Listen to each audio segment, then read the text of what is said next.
So I think it makes no sense whatsoever as a white citizen of America to try to help black citizens anymore.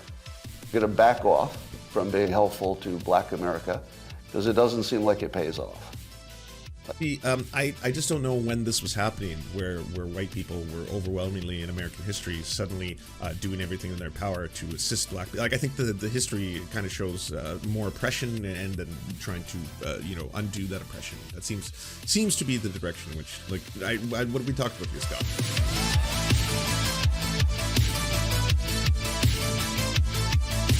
A growing list of media outlets will stop publishing the long-running Dilbert comic strip after its creator, Scott Adams, made racist comments on his YouTube show.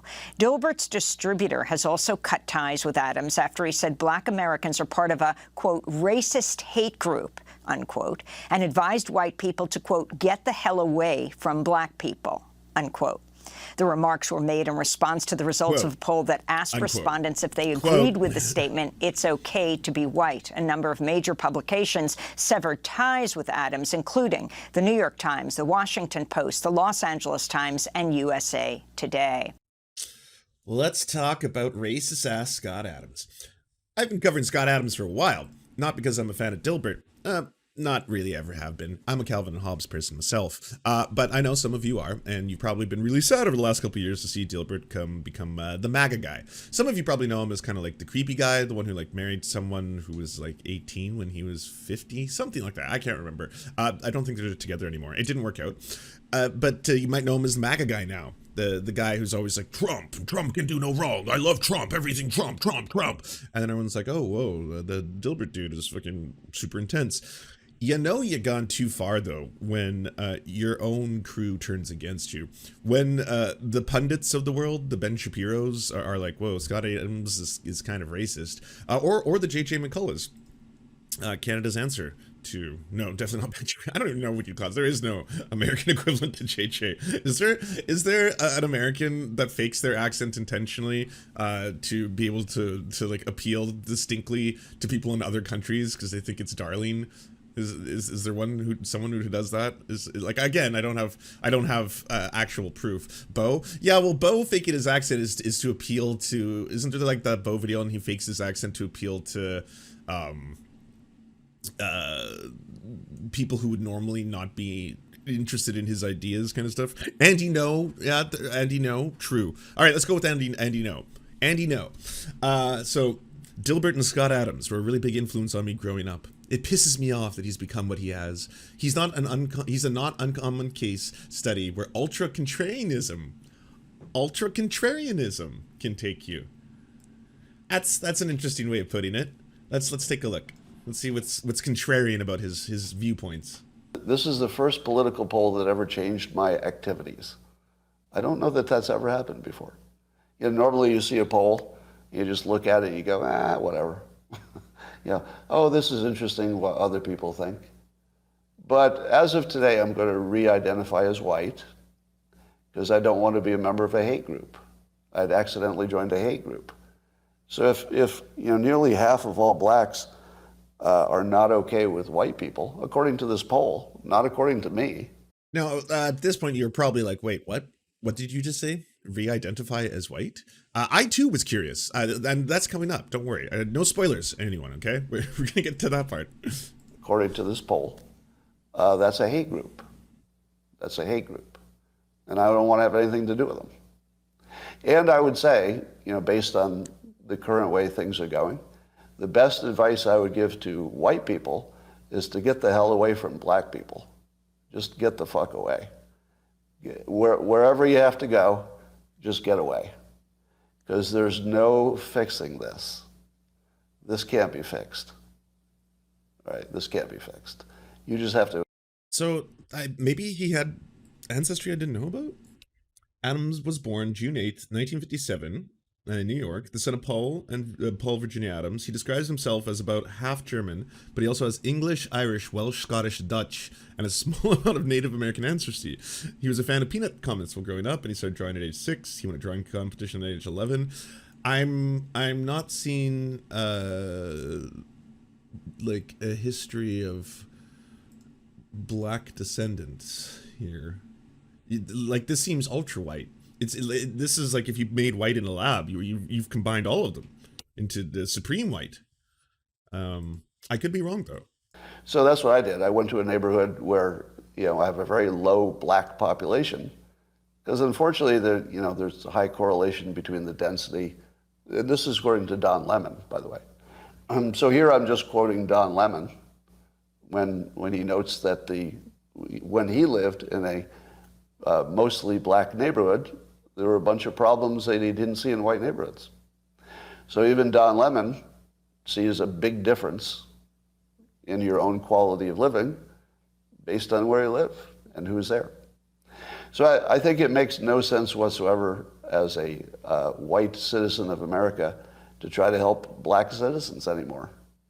It doesn't make sense. It's no longer a rational impulse. And so I'm gonna So, like, levels of batshittery that I was not expecting to see.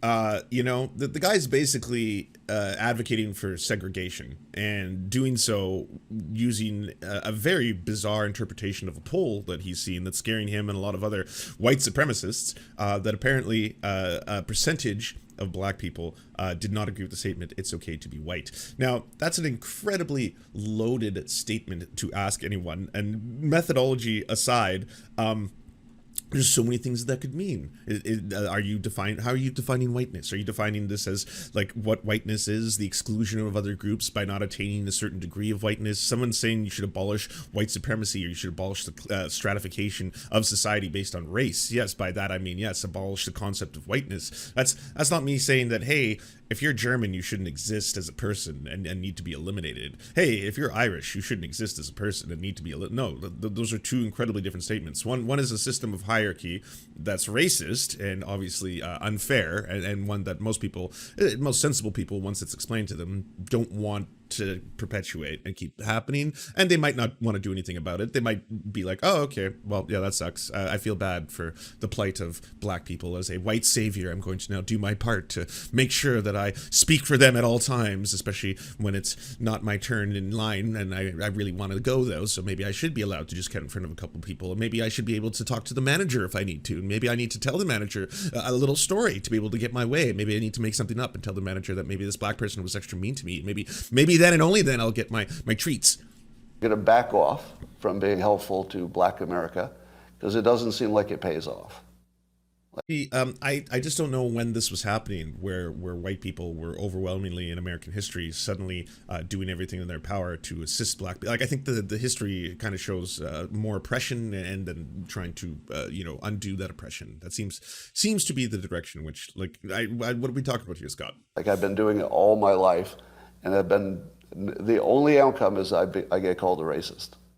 That's the only outcome. It's like, it could not be more racist. And also, I'm so confused, okay? So when he was talking about the, like, I no longer identify as black, I was like, is this a bit? I genuinely can't tell. So he was doing this this morning. I've lost 3 careers to direct racism so far: Crocker Bank, Pacific Bell, cartooning. All 3 were perpetuated by white people for their own gain. No black person has ever discriminated against me. That's partly why I identified as black for several years. And then someone says, so you've been C-wording this whole time. Don't worry, we don't claim or believe you, but out of curiosity, what are the other reasons you identified as black for several years? For affection, for the social and economic benefits, where preferential treatment exists, and I like to be on the winning team. Again, is this a bit? Did you actually at one point or another say that you were a person of color to try and get some advantage somewhere? Did you try and get a job or a loan saying that you were a black American? Did you apply for something saying you were a black American trying to use, like, it's so utterly bizarre. I don't know what's going on. Or is this all a bit? Are you still being extra racist and doing this kind of reverse, like, well, actually, white people are the most disadvantaged in society and it's black people that get all the advantages. You see, if you're a black person, you just get to go to any school you want and it's just paid for. And then you get any job you want because they have to hire black people first. And so all these qualified white people are left behind. That's the real racism that no one has the courage to talk about. Is it that? Because that, you know, that one I'm used to. I'm used to that kind of racist rhetoric shit. Or is it just like you are just going full blown? Was there a point in Scott Adams' life where he was telling people he was black? Like, genuinely? Oy. And then Apartheid Clyde, obviously, as soon as this all started, jumped to his defense.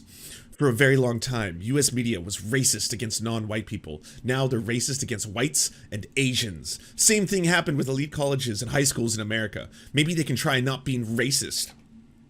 Adams' comments weren't good, but there's an element of truth to this. It's complicated. Mainly, we've learned to identify with predictable results. The power today is complicated. We were on the right path with colorblindness and need to return to it.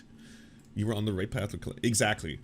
So, if you're wondering what they mean by colorblindness, the idea, and this was well-to-do libs were also doing it for a long time. I don't see race. I don't see color. You see, when someone's like, "Hey, can you go tap on that person's shoulder?" I don't say, "Can you go tap on the black person's shoulder?" Because I don't see race. Never have. I hire purely based on talent. Yes, I'm so non-racist that I can't even see colors. I cannot see visible light being refracted. I see only two hues, and this is the way that I choose to see the world, you know? That kind of shit.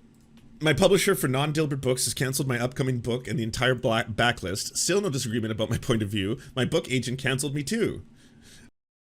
I would now like to invite you all to show you my own art and describe my method. And you can see how it's gone, in my opinion, from very crude to a little better and less subtle. I had the idea, what if I started doing Dilbert comics, but I replaced them with Scott Adams' actual tweets, like real things that he's tweeted out, because the things that he says on Twitter are ridiculous, and they would look even sillier in a Dilbert comic. And it turned out it looked, so you can tell at the start of this, I was quite crude, so I haven't chosen the proper font, so you can tell right away. That's a dead giveaway that this is not one of his. But anyways, in this one, this is an actual Scott Adams interaction with another human being on Twitter. Scott Adams said, "Every male encounter is implied violence." Someone replied, "Look, I don't even like my dad all that much, but I can assure you there's not an implication of violence every time I encounter him." And he replied, "Oh, there is. Stick your fingers in his ass without permission and see how it goes." And I think this works. There's the setup, there's the, you know, the turn, and then the punchline at the very end. But again, we're not fully there yet. So this is yet another one, and you can tell that now I've found the right font. We've got the actual Dilbert font here, so this is an actual, again, real interaction that Scott Adams had. Legal or illegal? It says essentially, white males need not apply. They didn't claim the people leaving were racist. They only claimed they were white. Dilbert was canceled in 77 newspapers this week.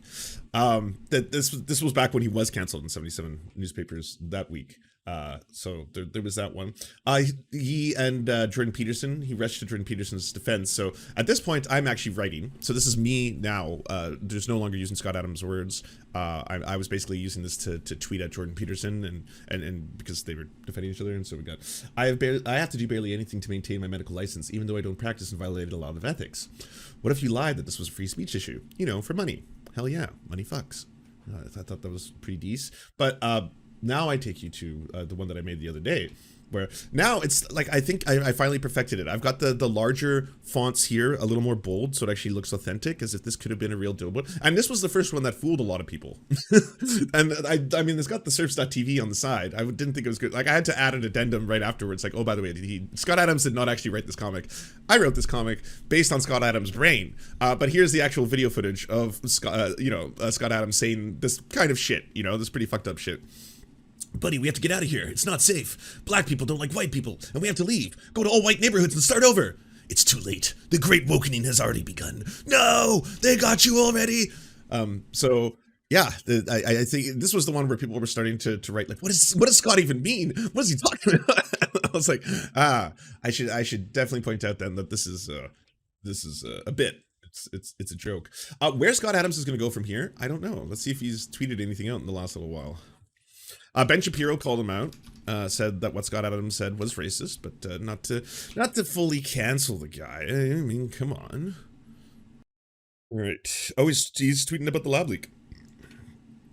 Scott Adams retweeted, "The fact that even the Wall Street Journal claims that calling a group of people who hate people based on their race a hate group racist would be laughable if it didn't reach the destruction of Scott Adams' career." An obvious question to those who canceled me is, do they disagree with my point? So far, I have not seen it. I only see disagreement with my use of hyperbole.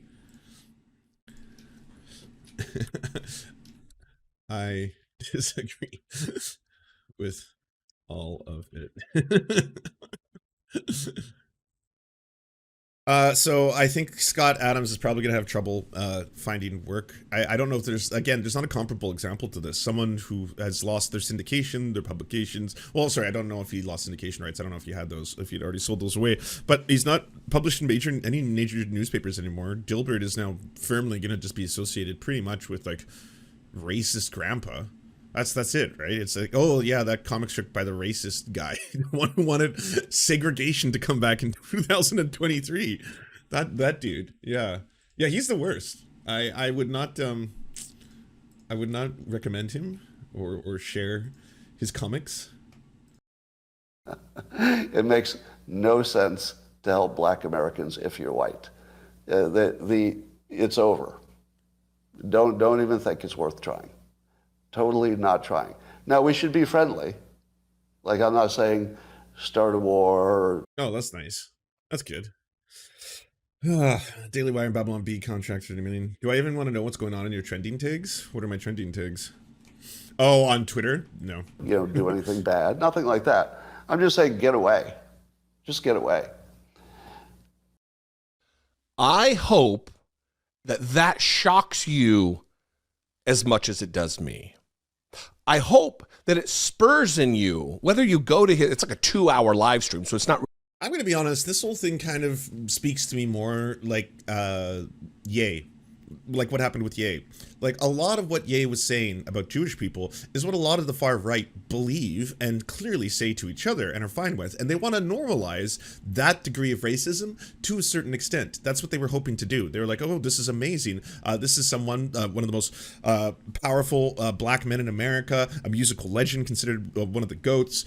He's now, a voice of a generation, and he's coming forward and he's talking a lot about the Jewish question. And he's getting people to ask the Jewish question. And that's our thing. We love the Jewish question. So maybe we should platform him and then get him to be able to deliver this message to more people. And like it just kind of backfired on them because he was saying the quiet parts out loud, which like, yeah, Ye doesn't and has not in the history of his career had a long relationship with censorship, censoring what he says for other people. So in this case, yeah, he's there and he's talking about how much he loves Hitler and Nazis and stuff like that. And they're all like, whoa, we don't say this part. We don't do this part. Whereas in this case, it's like, yeah, the Dilbert guy was, oh, they loved him. They all loved Scott Adams when he was MAGA Central, right? Did no one pick up on the fact that he was an extreme racist back then? Because he was still saying a lot of weird-ass racist shit. But I guess now it's just one of those cases where it's like, yeah, the guy is pretty much talking about how he identified as black in the past, but now doesn't do it and wants to segregate and wants there to be a separate area for black and white people to go to. Like, the extreme stuff. Maybe a lot of you think it in the far right. Maybe a lot of the Christian nationalists and the Christian fascists and the theocratic fascists, like hell, Matt Walsh has definitely been, caught broadcasting that the superiority of the Anglo-Saxon race is being replaced by inferior Mexicans. So that does sound like pretty white supremacist, racist ass shit. Probably in your circles, yeah, this kind of stuff is normal. But you're saying the quiet part out loud. You're kind of giving the game away, And then so now at that point, once you've gone that far, that's when the right will turn around, and that's when Ben Shapiro will be like, I effectively will now condemn, what Ye was saying. And in this case, I will point out that, yes, Scott Adams was racist. That was a racist statement. I am unfortunately not happy about this.